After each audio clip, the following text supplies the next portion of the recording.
men to hire the best agent for the mission, who happens to be Corbin. Before Zorg can learn more, Lindbergh sees the bug and kills it. Meanwhile, Corbin is having dinner from a flying street vendor when suddenly he gets a message telling him he's been fired. Then he gets a call from his mother, asking him why he didn't tell her he won the Gemini contest.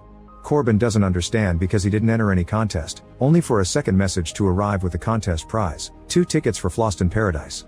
His confusion ends when 3 soldiers come to see him and explain the government rigged the contest so Corbin could travel undercover and retrieve the stones from the singer.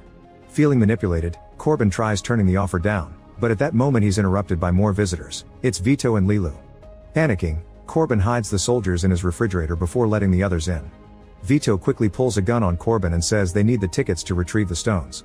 Suddenly, the apartment alarm goes off signaling a police control.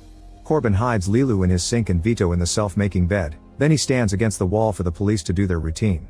He pretends he isn't Corbin and the police check another apartment, where a neighbor insults them and accidentally makes them believe he's Corbin.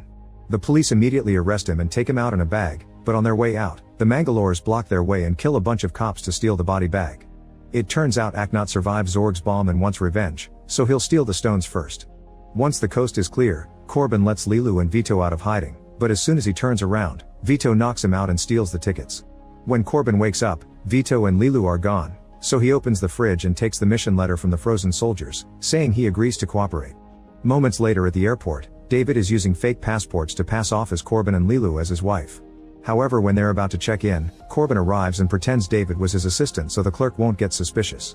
Corbin and Lilu are allowed into the spacecraft while David runs back to Vito, who gives him the key and tells him to get the temple ready while he chases after Lilu. Soon 2 Mangalores arrive in human disguises and try to pretend to be Corbin and Lilu, but the clerk can see the truth on the computer and sends them away. Afterward, Zorg's henchman also comes and tries to pretend he's Corbin, however the clerk can see the